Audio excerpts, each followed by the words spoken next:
Ethan, reminders lang po, isang question sa isang follow-up lang po. At ngayon po ay maaari na akong tumanggap ng inyong mga katanungan. Pia Gutierrez, ABS-CBN.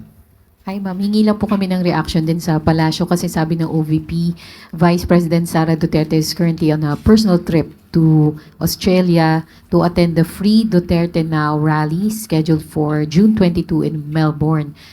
Hindi lang po ito yung unang beses na bumiyahe ang Vice Presidente to meet with OFWs. Bago po nito, pumunta siya sa Qatar, pumunta siya sa Kuala Lumpur.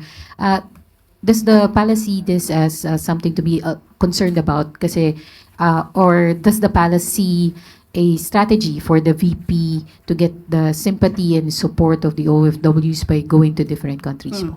So, lumalabas po na personal trip ulit. Sa aking pagkakaalam, nag-celebrate siya ng kanyang karawan sa Netherlands. That's May 29, 20, 30, 31. At meron pa palang Qatar. At merong Kuala Lumpur. At ngayon Australia. So, 4 na bansa in just less than a month. So, kung doon po abala ang ating Vice Presidente sa mga personal trips niya or personal trips with her family, choice po ng Vice Presidente yon. Sabi nga natin, pampersonal o pambayan? That is the question. So wala po tayong masasabi kung ano man po ang ginagawa niya ngayon bilang Vice Presidente.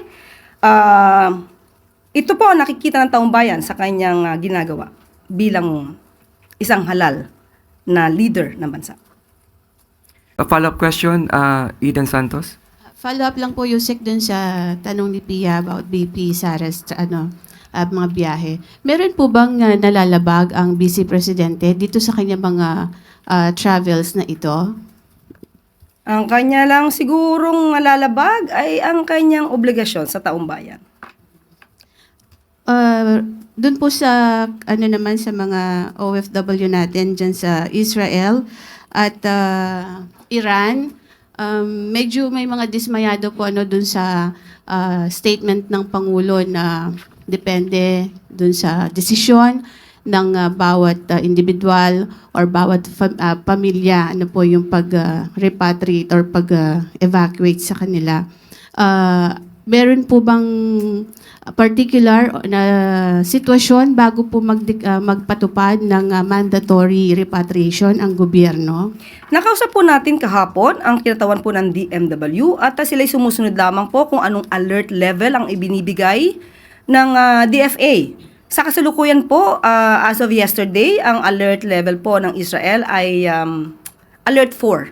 So dapat magkaroon na po ng repatriation ng mga Pilipino. At tandaan din po natin, mabilis din po natin napabalik ang ating mga kapwa Pilipino na hindi agad nakatawid. Ngayon po ay nasa Pilipinas na. At safe po sila nakabalik sa ating bansa. As of yesterday, ang Iran po ay level 2. So, mamaya-maya lamang po ay hihingi natin kung may update po patungkol po sa level or alert level na ibibigay po ng DFA. So sa ngayon po wala talagang pangangailangan na i-evacuate na natin yung mga Pilipino. Well, in fact, yung mga sa China, sa US, yung kanilang mga citizens ay pinalilikas na po. Kung ganyan po ang kanilang desisyon, meron naman po rin tayong desisyon at ito'y naaayon naman din po sa pag-aaral ng mga ahensya natin. So hintayin na lamang po natin kung ano pong isasabihin na alert level ng DFA at yung po ang susundin natin. Ang binabanggit po na dahilan, last na lang, yung binabanggit po na dahilan ng ating mga OFW ay kaya sila nag-decide na mag-stay doon kung saan bansa sila naroon, either Israel or Iran, dahil po yung pangambang pag-uwi nila sa Pilipinas ay wala po silang aabutang trabaho. Ano po masasabi ng gobyerno dito? Wag naman po tayo maging masyadong negatibo. Marami pong ginagawa ang Pangulo para makapagbigay ng trabaho sa ating mga kababayan. Maraming salamat, Ethan. Reminders lang po, isang question sa isang follow-up lang po. Maraming salamat, Ethan. Reminders lang po, isang question sa isang follow-up lang po.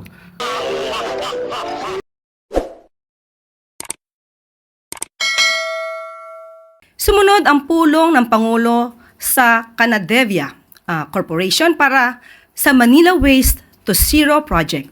Isang malaking inisyatiba na mapagputi sa solid waste management ng Metro Manila. Magbibigay ng malinis na enerhiya at lilikha ng libo-libong trabaho para sa mga Pilipino. Nakausap din ng Pangulo ang Tunishi Shipbuilding na matagal ng katuwang ng bansa sa Cebu. Pinag-usapan nila ang pagpapalawak pa ng operasyon ng kumpanya na makakatulong sa libo-libong manggagawa sa Visayas at sa buong bansa. Mamaya, nakatakdang bumisita ang Pangulo sa Philippine Pavilion sa World Expo 2025. Isang pagkakataon ito para ipakita sa mundo ang yaman ng ating kultura, ang galing at sipag ng Pilipino, at para hikayatin ang mas maraming investments na makikinabang ang bawat pamilyang Pilipino. Sa lahat ng ito, binibigyan diin ng Pangulo ang kahalagahan ng paghahanda ng bansa sa gitna ng mga kaganapan sa ibang panig ng mundo. Tulad ng tensyon sa Middle East, upang masigurong may sapat na trabaho at hanap buhay para sa mga Pilipino.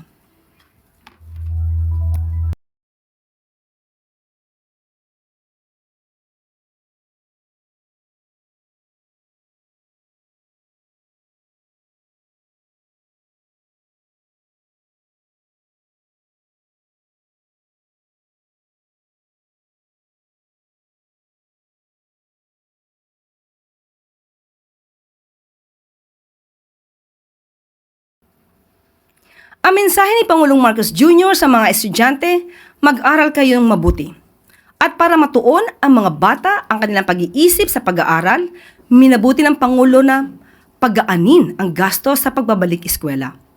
Alinsunod sa direktiba ni Pangulong Ferdinand R. Marcos Jr., ginawa ng 50% ang student discount sa mga train lines ng LRT-1, LRT-2 at MRT-3 simula ngayong araw. Ito'y bunga ng coordination sa pagitan ng DOTR, LRTA, LRMC at MRT-3. Ipakita lang sa ticket counters ang inyong valid school ID o kahit anong school registration form sa current school year para ma-avail ang discount. Pwede ring ma-avail ng discounted tickets ang mga estudyanteng kumukuha ng postgraduate studies. Nagpapaalala po ang DOTR sa mga estudyante na valid lamang ang discount sa single journey tickets at hindi sa beep cards o stored value tickets. Makakaasa naman ang taumbayan na tuloy-tuloy ang discount para sa mga mag-aaral mula Lunes hanggang Linggo o kahit mapa-holiday pa man yan hanggang 2028. Ayon kay Transportation Secretary Vince Dizon, inaasahang magiging dagdag ginhawa ito para sa mga tumatangkilik ng train lines dahil 20% lamang ang kasalukuyang student discount. Pero ngayon, 50% discount na. We are studying na yung estudyante mabigyan ng malaking diskwento. Kasi I said, everywhere I go, ang senior at saka student, may diskwento malaki, 50%. Gaya ng sinabi ng Pangulo na dapat tulungan natin yung mga estudyante, lalo na ngayon. Kaka-open pa lang this week ng classes. Magdadagdag tayo ng discount for all students sa LRT1, LRT2, at MRT3. At yung dating 20% discount lang sa mga estudyante ay inutos ng Pangulo na gawin natin 50%. For us students po, sobrang laking tipid niya po, lalo na kaming mga taga-Antipolo pa po, papunta ng Manila. Sobrang layo po kasi. So, malaki pandagdag po siya sa budget namin for baon.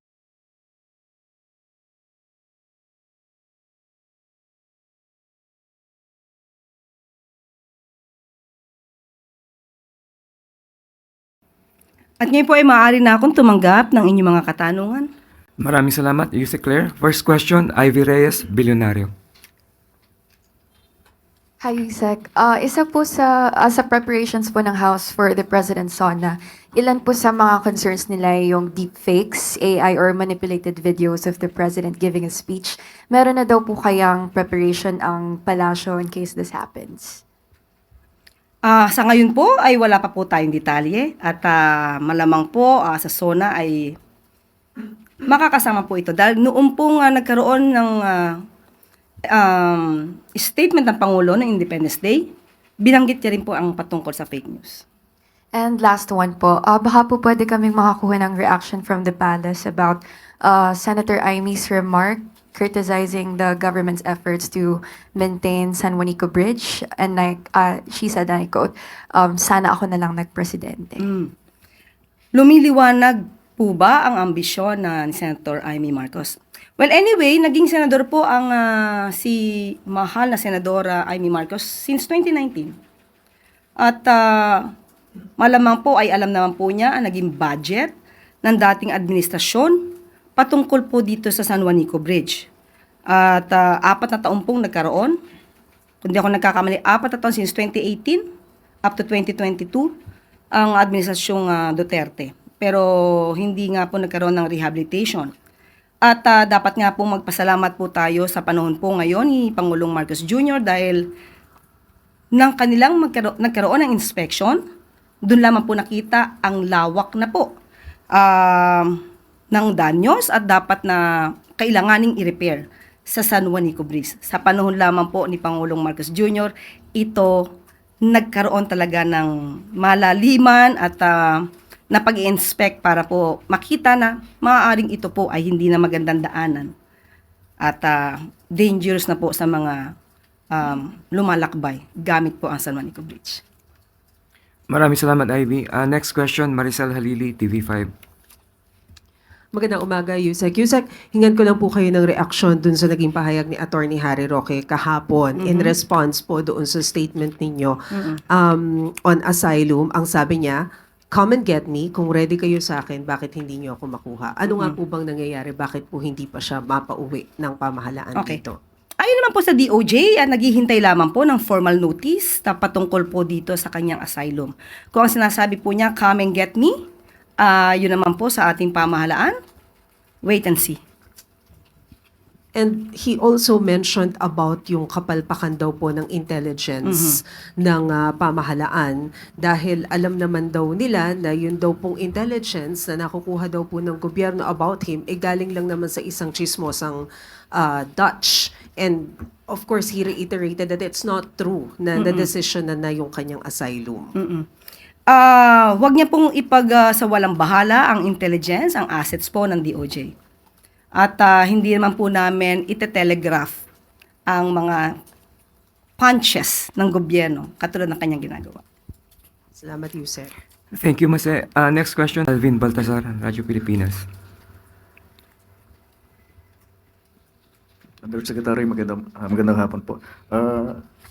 With the meetings you have mentioned, mga diniluhan ni Pangulo, do we expect investment pledges and business agreements to be signed sa panahon ng working visit niya sa Japan? Actually, hindi pa po kasi tapos ang pakikipagpulong ng ating Pangulo sa mga Japanese corporations at iba pa pong mga korporasyon na maaari po makatulong sa ating bansa. Hintayin na lang po natin ang anuman ang i-report ng ating Pangulo sa kanyang pagdating. Pero ito po ay ginawa ng Pangulo, hindi para magbakasyon, kundi para magtrabaho. At ito po ay para sa taong bayan dahil makikita po natin ang kanyang mga kausap ay patungkol po sa turismo para mapalaki pa po, mapaganda ang ating turismo at para po rin pasinayaan yung ating pavilion sa nasabing World Expo.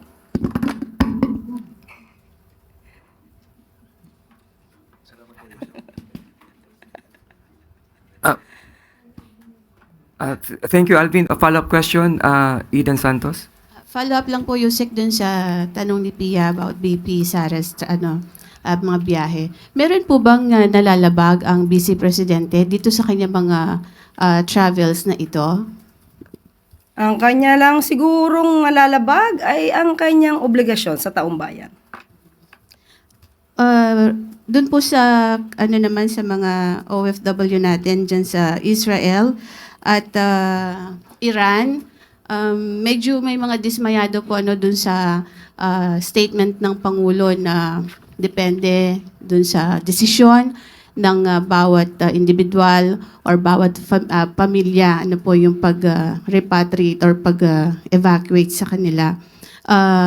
Meron po bang particular na sitwasyon bago po magpatupad ng mandatory repatriation ang gobyerno? Nakausap po natin kahapon ang kinatawan po ng DMW at sila'y sumusunod lamang po kung anong alert level ang ibinibigay ng DFA. Sa kasalukuyan po, as of yesterday, ang alert level po ng Israel ay alert 4.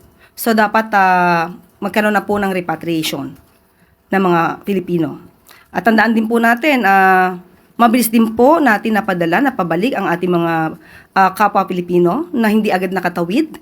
Ngayon po ay nasa Pilipinas na. At safe po sila nakabalik sa ating bansa. As of yesterday, ang Iran po ay level 2. So, mamaya-maya lamang po ay hihingi natin kung may update po patungkol po sa level or alert level na ibibigay po ng DFA. So sa ngayon po wala talagang pangangailangan na i-evacuate na natin yung mga Pilipino. Well, in fact, yung mga sa China, sa US, yung kanilang mga citizens ay pinalilikas na po.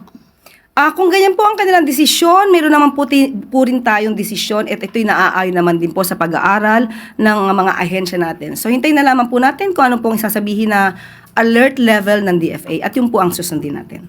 Ang binabanggit po na dahilan, last na lang, yung binabanggit po na dahilan ng ating mga OFW ay kaya sila nag-decide na magstay doon kung saan bansa sila naroon, either Israel or Iran, dahil po yung pangambang pag-uwi nila sa Pilipinas ay wala po silang aabutang trabaho. Ano po masasabi ng gobyerno dito? Wag naman po tayo maging masyadong negatibo.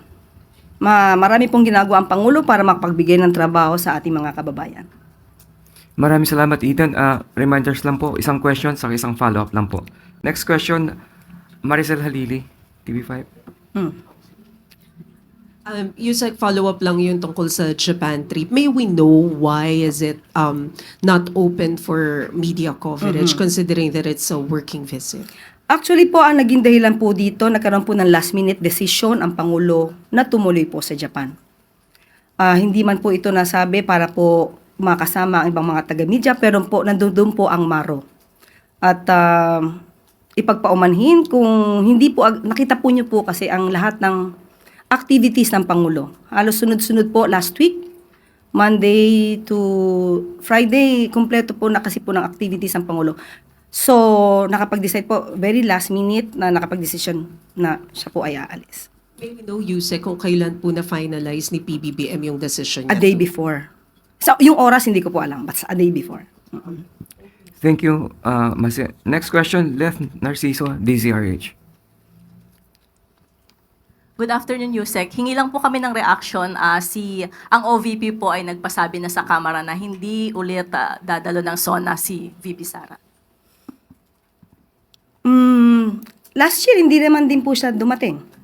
At sa ating pagkakaalam, siya po ay umaten sa isang kasalan. So kung hindi po siya atin ngayon, kahit siya po ay inimbita bilang vice-presidente, again, choice niya po iyon. At kung hindi niya po maririnig ang mga programa at kung ano po ang naging trabaho ng gobyerno at ng Pangulong Marcos Jr., hindi po na siguro natin kasalanan yon. It's her choice. Maraming salamat, Left. Next question, Ann Soberano, Bombo Radio. Yusek, good afternoon. I-follow up ko lang doon sa 50% na discount sa mga estudyante. Kasama po ba dito yung mga senior citizen, Yusek? Inaaral pa po yan. As much as possible, kung pwede nga pong ilibre lahat, yun ang gusto ng Pangulo. Pero aaralin po yan at hindi naman po natin agad-agad maibibigay or kakayanin maibigay. Inaaral po ngayon yan sa kasalukuyan. On the other issue, Yusek, doon naman sa pag-review ng gobyerno sa kontrata ng SIPCOR, may we know kung may update na po doon. Thank you. Sa ngayon po, hindi pa po kami nagkakausap. Ni Lua Admin Salonga. Ni Lua Admin Salonga. Pero meron siyang ibinigay sa aking mensahe. Pero mamaya siguro, since iyon ay naitanong mo, titignan natin kung anong pinaka-update at pag nakapagbigay siya sa akin patungkol sa SIPCOR, ibibigay po natin. Kasi ang pinakahuli po nating report dito ay yung short-term solution, na bigyan na po ng solusyon ang mga kababayan natin sa SICUR. So titignan po natin yung maintenance nito, kung nagpapatuloy at regular na wala na po nagiging problema sa nasabing isla. Thank you, Yusek. Thank you, Annalyn. With no more questions, Yusek, clear. At bago po tayo magtapos, 42% ng mga Pilipino ang nagsasabing sila ay hindi mahirap ayon sa SWS survey. Batid na ang epekto ng pagpapababa ng poverty incidence sa ilalim ng administrasyon ni Pangulong Marcos Jr. At ito po ay nakikita na. Ayon ito sa April 23 to 28 Self-Rated Poverty Survey na inilabas ng Social Weather Stations or SWS. Tinukoy ng Presidente bilang mga pangunahing sanhi ng pagbaba ng poverty incidence sa bansa ang mga programa para sa improvement ng food availability and affordability, education at social welfare. Ayon pa sa Pangulo, makatutulong din ang mga inisyatiba ng gobyerno na pagaanin ang mga problemang nakakaapekto sa small-scale businesses, public utilities, transportation services at street safety. Bumaba din sa record low na 8% ang mga Pilipino nagsasabi na sila ay borderline poor.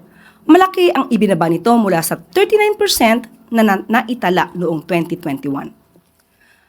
Patuloy lang ang administrasyon sa pagtatrabaho at upang pagaanin ang pasanin ng mga ordinaryong Pilipino. Dahil sa bagong Pilipinas, aksyon ang solusyon.